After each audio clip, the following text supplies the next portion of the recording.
Siku zote mafanikio yaje kwa kukaa nyumbani, kutulia, kulala. Mafanikio yanahitaji kupambana, kuhangaika, kutoka pia. Sio upo nyumbani unasema mimi sijui nini nitafanikiwa hapa nyumbani. Kama huwezi kufanikiwa, pambana, toka, nenda kaangalia mchakato wenzio wanavyofanya maisha.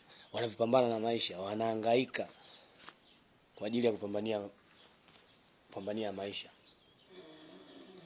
Wangapi wapo makwao na bado hajatoka mpaka leo?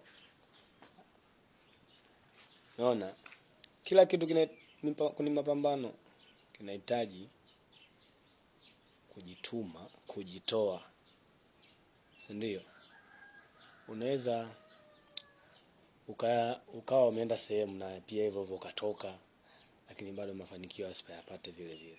Kutokana na mwenyewe jinsi ulivyo, juhudi zako pia, upambanaji wako.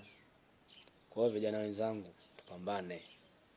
Usimuone mtu anaitwa boss, ujue kapambana kweli kweli mpaka kuja leo anaitwa boss.